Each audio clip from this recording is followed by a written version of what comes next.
Selamat pagi, saudara, kembali berjumpa di segmen Kompas Bisnis Sapa Indonesia Pagi. Saya Paskali Siswari.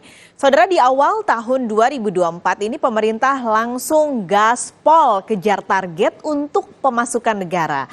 Nah, yang dilakukan kebijakan perdananya tahun ini adalah dengan menaikkan cukai rokok, baik itu rokok konvensional maupun rokok elektrik. Nah, dengan kenaikan tarif cukai hasil tembakau, maka sudah bisa dipastikan harga rokok akan naik. Kenaikan cukai ini dibuat berbeda-beda, saudara, tergantung dari jenis rokoknya. Kita akan lihat yang pertama, yang kenaikan tarif cukainya paling besar. Yang kenaikan tarif cukainya paling besar yang dilakukan pemerintah adalah yang pertama, kita berikan datanya, ada 3 jenis rokok, yaitu sigaret kretek mesin, sigaret putih mesin, sigaret kretek tangan filter, atau sigaret putih tangan filter. Kenaikannya untuk 3 jenis ini adalah 11,5% sampai 11,9%. Kami coba breakdown ya, saudara, dari ketiga jenis ini. Kalau sigaret kretek mesin, ini berarti semua prosesnya dibuat oleh mesin. Untuk golongan 1 naik 11,8%, sementara golongan 2-nya naik 11,5%.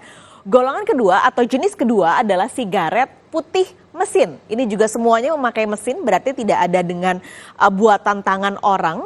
Ini naiknya untuk golongan 1 adalah 11,9%, berarti yang paling tinggi dari semua jenis ini. Sementara golongan 2-nya naik 11,8%.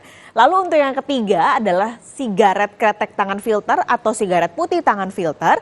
Naiknya adalah 11,8%. Dengan kenaikan dengan kisaran 11,5 sampai 11,9% tadi, maka tadi saya sudah informasikan juga yang paling naiknya tinggi gitu adalah sigaret putih mesin golongan 1.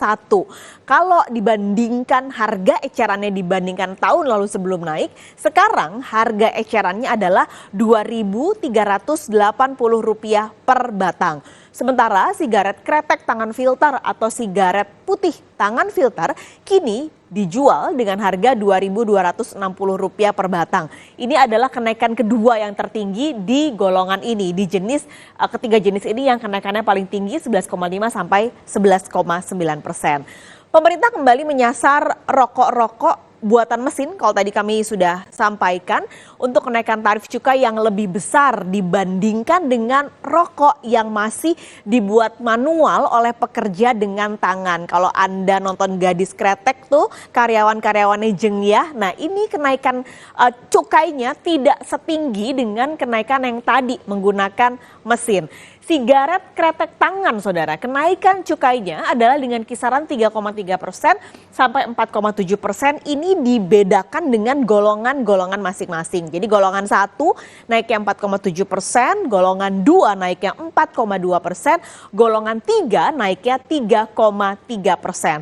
Jadi kalau kita bandingkan harga jual ecerannya dibandingkan dengan tahun lalu sebelum cukainya naik, ini kisarannya menjadi sekitar per batangnya adalah Rp725 sampai Rp1.375 per batang. Nah, kenaikan tarif cukai ini adalah hasil dari pertimbangan Kementerian Keuangan. Jadi ada beberapa yang dilihat untuk kenaikan cukai. Seperti yang pertama adalah sebenarnya selain untuk menambah pendapatan dan penerimaan negara, pemerintah juga ingin mengendalikan konsumsi, terutama mungkin untuk menyasar konsumsi yang dipakai atau yang dikonsumsi oleh anak-anak dengan usia di bawah umur yang sebenarnya belum boleh mengkonsumsi rokok. Lalu juga ada keberlangsungan industri dan yang terakhir adalah pemberantasan rokok ilegal.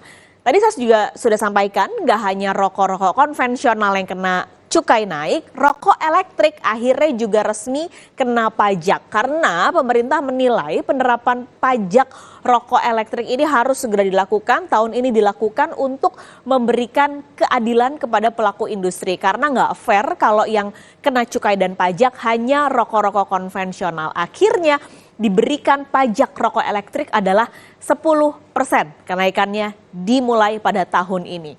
Nah, penerimaan negara dari pengenaan pajak rokok elektrik ini hitung-hitungannya sebenarnya masih nggak besar. Kalau dilihat di tahun 2023, totalnya adalah 175 miliar rupiah. Berarti itu hitungannya adalah hanya 10% saja dari total 1,75 triliun rupiah untuk penerimaan cukai rokok. Begitu juga dengan penerimaannya, hanya sekitar 0,82% dari total penerimaan cukai hasil tembakau, saudara. Jadi sebelum memberikan pajak pada tahun ini, sebenarnya sudah sempat ada protes gitu ketika pemerintah sebenarnya sudah ingin memberikan cukai atau pajak untuk rokok elektrik di beberapa tahun lalu. Akhirnya pemerintah oke lah kita kasih relaksasi, nggak akan ngenain pajak rokok elektrik saat pengenaan cukai atas rokok elektrik di sekitar 2018. Tapi dianggap transisinya sudah cukup dari 2018 sampai 2024 hingga akhirnya pada tahun ini implementasinya diberlakukan pajak rokok elektrik sebesar 10%. Nah, kalau melihat penerimaan bea cukai secara umum sepanjang 2023, kita hitung atau kita lihat realisasinya ini mencapai 97% dari target. Ini detailnya, saudara.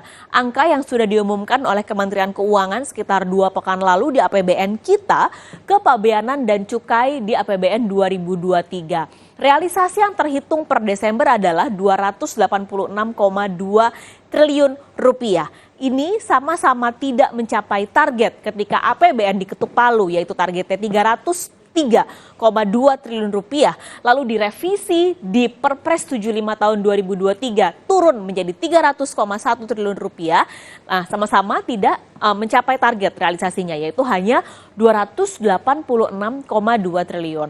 Tapi sebenarnya Kementerian Keuangan bilang kalau tidak mencapainya realisasi kepabeanan dan cukai ini salah satunya adalah karena pendapatan dari cukai rokok, saudara. Jadi tahun lalu ini sebenarnya pemerintah juga sudah naikin tarif cukai rokok dengan besaran rata-rata sekitar 10% untuk pengendalian konsumsi. Jadi walaupun cukai hasil tembakaunya minus, dan ini menjadi hal yang baik berarti karena konsumsinya bisa ditekan, tapi di saat yang sama ada penerimaan cukai yang naik atau tumbuh, yaitu penerimaan cukai minuman mengandung etil alkohol tumbuh 0,4%. Kalau ini salah satunya adalah sejalan dengan pemulihan industri pariwisata. Menteri Keuangan Sri Mulyani juga bilang, saudara, kalau sebenarnya penurunan cukai yang tadi disampaikan adalah hal positif karena pemerintah terbilang berhasil mengendalikan konsumsi rokok, terutama kembali kami garis bawahi untuk mereka yang di bawah umur. Kami berikan kepada pernyataan dari Menteri Keuangan Sri Mulyani. Produksi rokok mengalami penurunan, terutama golongan 1, yaitu produsen terbesarnya. Itu golongan 1 tuh turunnya bahkan mencapai 14%. Ini produsen rokok golongan 1 itu adalah yang raksasa paling besar. Namun untuk golongan 2 dan golongan 3 yang tarif cukainya relatif lebih rendah dibandingkan golongan 1, kita lihat produksinya masih naik. Golongan 2 itu naiknya 11,6%. Dan golongan 3 ini yang banyak industri kecil yang pakai tangan, naiknya mencapai 28,2%. Ini berarti komposisi dari cukai hasil tembakau mengalami shifting, pergeseran. Dari yang tadinya golongan 1 sekarang pindah ke golongan 2 dan golongan 3 yang tarif cukainya naiknya tidak terlalu tinggi. Sapa Indonesia Pagi, Kompas Bisnis masih akan segera kembali dengan informasi. Pemerintah memastikan Daihatsu yang ada di Indonesia tidak ada yang masuk dalam daftar dugaan